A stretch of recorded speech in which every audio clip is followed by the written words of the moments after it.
पंडित सुनील शास्त्री। आज आपके साथ जन्म कुंडली को लेकर के कुछ चर्चाएं करूंगा।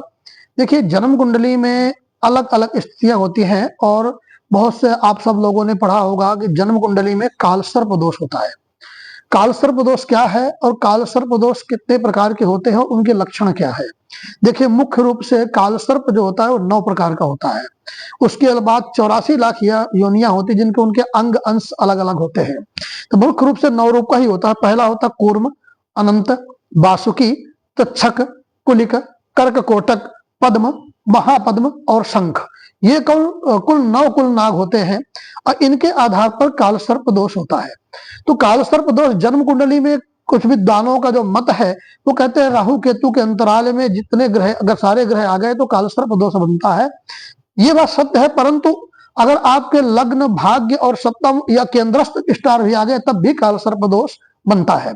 तो काल सर्प दोष में जो स्थितियां हैं कैसे कैसे होती हैं इसके विषय में मैं बताना चाहूंगा। सर्वप्रथम काल सर्प दोष था कूर्म काल सर्प। कूर्म काल सर्प की पहचान क्या है? जिस व्यक्ति की जन्म कुंडली में कूर्म काल सर्प होगा उसकी जो है ऊंचाई, लंबाई अथवा हाइट नहीं बढ़ती है। ऐसे लोग कम हाइट के होते हैं और ज्यादातर ऐसे लोग ही अपना क्या कहते हैं, जिसको हम ड्रॉप्स बोलते हैं, बौने होते हैं। अगर आंशिक होगा तो 3 फुट 4 फुट तक जाएगा, इससे ज्यादा उसकी हाइट नहीं होगी। यह कूर्म काल सर्प की पहली पहचान है।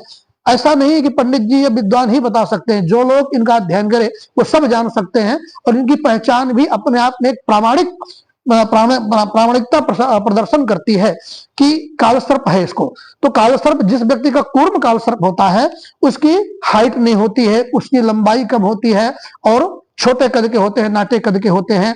आंशिक होगा तो 4 फुट तक जाएगा, पूरा होगा तो 2 फुट तक का होगा।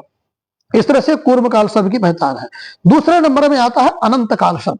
अनंत काल सर्प दोष जिसकी जन्मपत्री में होता है, ऐसे लोग अत्यंत क्रूर स्वभाव के होते हैं और ऐसे लोग आतंकवादी करना, क्रिमिनल काम करना, जेल जाना और मर्डर करना, नहीं कुछ करेंगे तो ये काम नहीं करेंगे तो मांस गोश इत्यादि की मतलब हत्या वाला काम ही करेंगे। जिनका अनंत काल सर्प होता है ऐसे लोग बड़े क्रोधी स्वभाव के होते हैं, उग्र स्वभाव के होते हैं और चाहे अपने घर वालों को भी कुछ करना पड़े तो कर देते हैं। मतलब अपने क्रोध में काबू नहीं कर पाते हैं और उनका शील और सेंस दोनों ही कमजोर हो जाता है। तो अनंत काल सर्प वाले व्यक्ति हमेशा क्रूर होते हैं और आतंक पैदा करते हैं। जो लोग ऐसा कर्म करते हैं, मान लीजिए उनका अनंत काल सर्प दोष है। उसके बाद वासुकी काल सर्प आता है।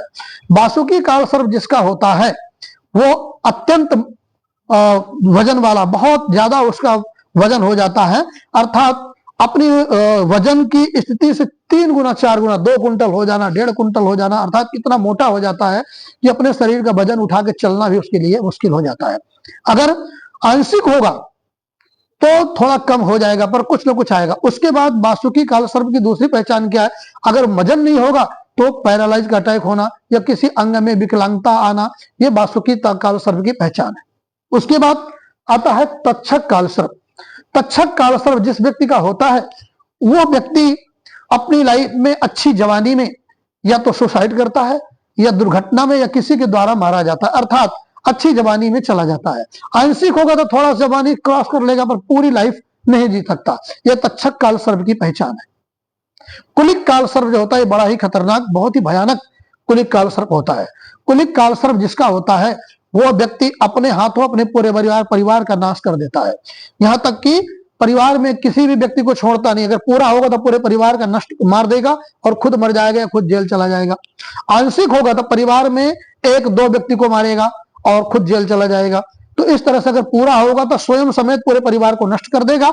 आंशिक होगा तो परिवार के 1-2 लोगों को मारेगा, अर्थात अपने परिवार का गोत्रवध करके गोत्रद्रोही बन जाता है और इतना बड़ा कलंक लेकर के जीवन से जाता है। तो यह कुलिक काल सर्प बड़ा ही खतरनाक काल सर्प है। इन सब काल सर्पों की शांति समय अनुसार किया जाए तो होती है। फिर होता कर्ककोटक काल सर्प। कर्ककोटक काल सर्प जिसका होता है वो कितना भी पढ़ लिख ले, कितना भी अच्छी ज्ञान नॉलेज कर ले, कितनी बड़ी डिग्रियां ले ले, कितना बड़ा व्यापार कर ले, पर हैंड टू माउथ, कमाया खाया खत्म, अर्थात अपने जीवन में फाइनेंशियल और धन की अच्छी उन्नति नहीं कर सकता, अर्थात कमी बनी ही रहती है और कर्जे से जूझते ही रहते हैं। यह कर्ककोटक काल सर्प की पहचान है। अब आते हैं हम सातवें काल सर्प में, पद्म काल सर्प में, पद्म काल सर्प जिस व्यक्ति का होता है उसका राजयोग बनता है।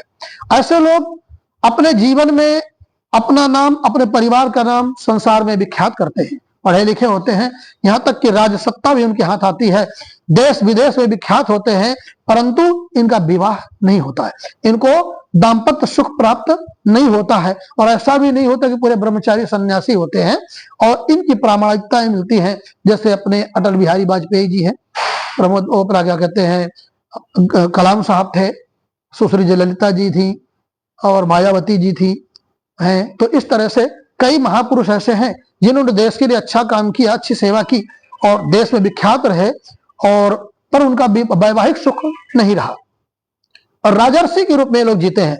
राजर्षि मतलब राज ऋषि, राज करते हैं और देश की सेवा करते हैं या समाज की सेवा करते हैं। ये पद्म काल सर्प की पहचान है। इसके बाद 8वां काल सर्प होता है महापद्म काल सर्प। महापद्म काल सर्प जिस व्यक्ति का होता है उसका भी राजसत्ता का योग बनता है, राजयोग बनता है। अच्छी उम्र में आने के बाद जब बढ़िया राजयोग आएगा, सिंहासन में बैठने का समय आएगा या बैठेगा, उस समय से लोग मार दिए जाते हैं, अर्थात इनकी हत्या होती है, दुर्घटना में जाते हैं, जैसे राजीव गांधी जी, राजेश पायलट जी, सरदार वल्लभ भाई पटेल जी, प्रमोद महाजन जी, माधवराव सिंधिया जी, इन सबका जो संजय गांधी जी, इन सबका महापद्म काल सर्प रहा। राजयोग भी हुआ, इनका विवाह भी होता है, इनके विवाह भी होते हैं, संतान भी होती है, परंतु जब अच्छा राजयोग आता है उस समय अपने जीवन को छोड़ देते हैं। इसके बाद आता है शंख काल सर्प। 9वां काल सर्प होता है शंख काल सर्प। यह काल सर्प जो होता है जिस व्यक्ति की जन्म कुंडली में, उसको व्हाइट फुलवारी अर्थात सफेद कुष्ठ, सफेद रोग हो जाता है, चर्म रोग जिसको बोलते हैं। ऐसे लोग की पूरा शरीर सफेद हो जाता है। अगर पूरा शंख काल सर्प होगा तो पूरा सफेद हो जाएगा, और आंशिक होगा तो एक आध दो चकत्ते आएंगे। इसके बाद इसकी स्थितियां ये देखी जाती है कितने पॉइंट में, अर्थात शरीर में कौन से अंग से ये प्रारंभ होगा और ठीक हो सकता है कि नहीं ठीक हो सकता है। तो इनकी स्थितियां, ऐसा नहीं कि सब कुछ हम ठीक ही कर सकते हैं, कोई परमात्मा नहीं है, ठीक होने की स्थितियां बनती, फर्स्ट सेकंड थर्ड डिग्री बनती है। इन डिग्रियों में जो थर्ड डिग्री हो तो उसका कोई उपाय नहीं होता, फर्स्ट और सेकंड का उपाय हो जाता है। तो कालसर्प जो होता है ये बड़े आराम से शांत हो जाता है, पर इसका समय के साथ उपाय किया जाए तो, अगर समय किसी चीज का भी अगर क्रॉस कर दिया जाए तो फिर उसका उपाय भी उतना सिद्ध नहीं होता। इसलिए अपनी जन्म कुंडली अपने अच्छे ज्योतिषाचार्य को समय समय पर दिखा करके उसका उपाय करना चाहिए। तो ये रहा कालसर्प का विवेचना। नमस्कार।